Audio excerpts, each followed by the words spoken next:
parte Mendes negou o recebimento. Filho da puta. Fala pessoal, tudo bem? Antes de continuar esse vídeo, aliás, antes de continuar esse vídeo, eu preciso dar falar uma frase antes do que é o vídeo, né? Eu esqueci disso. Mas então, o que a gente vai falar hoje? A gente vai falar sobre a importância da reforma da Previdência e o que a nova Previdência faz para auxiliar os mais pobres e por que o atual sistema prejudica os mais pobres. Basicamente, vai ser um vídeo para falar sobre 2 páginas só deste excelente livro que eu não canso de fazer propaganda, que deveria até receber royalties, do Paulo Tafner e do Pedro Neves. Vamos falar sobre 2 páginas desse livro que falam muito bem, pra você ver como o assunto é complexo, né? 2 páginas já dão um vídeo inteiro para a gente entender como a Previdência de hoje privilegia os mais ricos, prejudica os mais pobres e como o novo sistema pode ajudar. Vamos lá, foram 153 bilhões de reais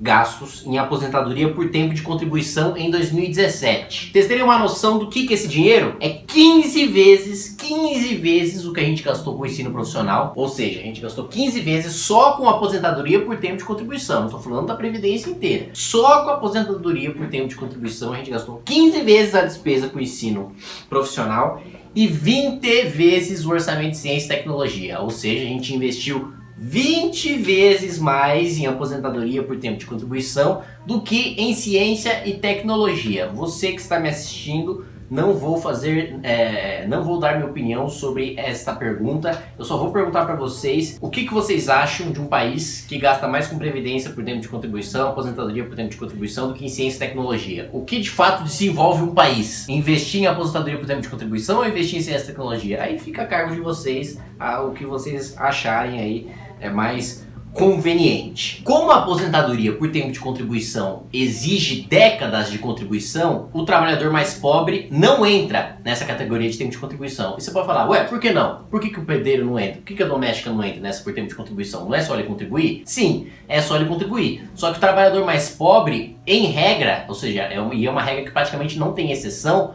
não consegue ter um emprego formal todo o tempo necessário para ele se aposentar por tempo de contribuição. Tanto isso é verdade que as aposentadorias por tempo de contribuição são muito mais frequentes nos estados mais ricos.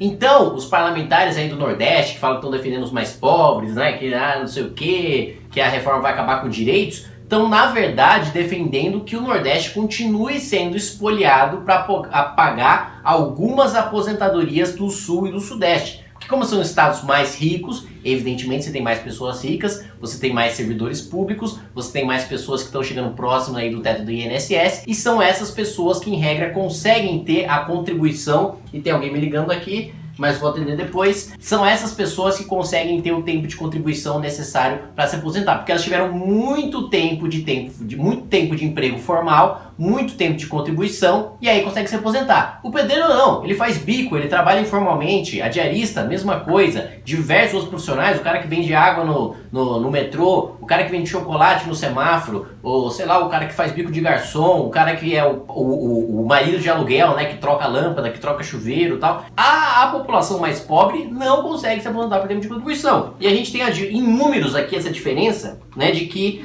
a aposentadoria por tempo de contribuição é a aposentadoria dos mais escolarizados, das ocupações mais produtivas e das regiões mais ricas do país, e se dá em média aos 54 anos. Então, os brasileiros mais ricos, em regra, em média, se aposentam aos 54 anos, que é por tempo de contribuição, e os mais pobres, que é a maioria, se aposentam por idade, né, que é até 65 anos, dependendo do benefício. No Sul, os brasileiros se aposentam 6 anos antes do que no Norte. No Sudeste, 2 anos antes do que no Sudeste. Ou seja, a aposentadoria sem idade mínima se concentra nas regiões mais ricas. E aqueles que não estão nas regiões mais ricas recebem o BPC, né, o benefício de prestação continuada, que é a partir dos 65 anos, ou seja, já cumpre a idade mínima de 65 anos, os mais pobres já têm idade mínima de 65 anos, quem não tem são os mais ricos. Esses mais pobres que recebem um salário mínimo do BPC, eles se aposentam com 65 anos, mas pagam para aqueles que se aposentam 10 anos antes, que recebem muito mais do que eles que só recebem um salário mínimo. Entenderam como é que funciona? Então, hoje já existe idade mínima para o mais pobre. O mais pobre não está sendo afetado em nada, né? Mais da metade da população que se aposenta aí com até 2 salários mínimos não é afetada em nada, né? Esses caras já estão recebendo 100% da aposentadoria, vão continuar recebendo 100% da aposentadoria. E mais, a situação deles vai melhorar. Por quê? Porque hoje, o cara quando tem 60 anos de idade, ele não recebe absolutamente nada. Na proposta do governo, aos 60 anos, ele recebe R$400 por mês, e esses R$400 vai aumentando até que aos 70 se torne um salário mínimo. Quando você põe a conta isso, é uma conta pública que foi feita pela Secretaria, e qualquer um pode fazer, é uma questão matemática muito clara, que foi feita pela Secretaria do Trabalho e da Previdência, é de que o valor é praticamente o mesmo quando você muda a regra para o novo governo, para a nova Previdência, do que do sistema de hoje. Ou seja, o cara receber um salário mínimo a partir dos 65 anos, dá o mesmo gasto que o cara receber R$400 a partir dos 60. Porque ele está recebendo 5 anos antes. É um valor menor, mas ele está recebendo 5 anos antes. Pergunta pro cara que está lascado lá no interior do interior, aos 60 anos, que não tem nada, tem dificuldade para comer, se ele quer receber R$400 agora ou se ele quer esperar até os 65 anos para ir receber um salário mínimo. É óbvio que ele quer receber agora. E mais, esse valor aqui na Câmara tende a ser aumentado. Ou seja, na despesa com o mais pobre, né, na despesa com assistência social, desse cara que recebe um salário mínimo, a tendência é que aumente esse gasto, que isso não faça parte do ajuste, pelo contrário, que a gente aumente o gasto com o BPC, né, justamente aumentando esse valor de 400 para 500, 600 reais, o que no final, nas contas finais, vai fazer com que o governo gaste mais do que hoje. O que é essencial para o ajuste, o que é fundamental, é a gente conseguir que os mais ricos, que hoje não têm idade mínima, tenham a idade mínima de 65 anos para que os mais pobres não sejam obrigados a pagar a aposentadoria deles. E que a gente consiga fazer a mudança na alíquota de contribuição, que hoje pesa muito mais os mais pobres do que os mais ricos, para fazer com que a alíquota, quanto mais você receba, maior seja a sua contribuição. E tem mais.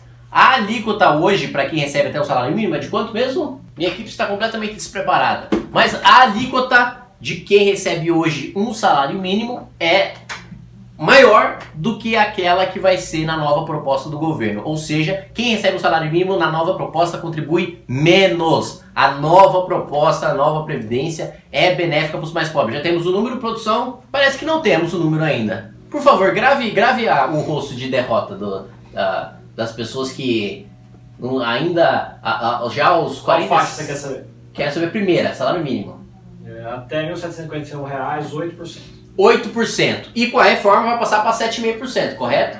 Então, essa faixa que hoje mais pobre, de até R$ 1.500, que contribui com 8%, vai contribuir com 7,5%. Ou seja, na nova Previdência, o mais pobre recebe mais, recebe antes, contribui menos e não é mais obrigado a pagar a conta dos mais ricos. Então é uma grande baboseira, balela, mentira de que a reforma previdenciária prejudica os mais pobres. Hoje, só 3% de todo o orçamento da Previdência vai para os mais pobres. 97% vai para a camada mais rica da população. Esse é o sistema de direitos? Esse é o sistema que garante? Não! E você que está desempregado, você que faz parte dos 13, 14 milhões de desempregados, e está caindo no papinho dos sindicatos contra a reforma da Previdência, você sem reforma nem vai se aposentar, porque primeiro que você não vai ter emprego, e segundo que mesmo se você tivesse emprego, quando você chegar na idade de se aposentar, não vai ter dinheiro. Com a reforma, não só a gente vai melhorar o cenário econômico para você ter emprego, como a gente vai ter dinheiro futuramente para pagar a sua aposentadoria. É isso, por isso que a gente precisa aprovar, e por isso que a gente vai lutar para aprovar, e por isso que a gente vai aprovar isso aqui na Câmara dos Deputados. Muito obrigado, a gente precisa do apoio de vocês, a batalha é difícil, o pau tá quebrando aqui dentro, mas a gente sabe que a pressão é sempre de fora para dentro que faz as coisas andarem.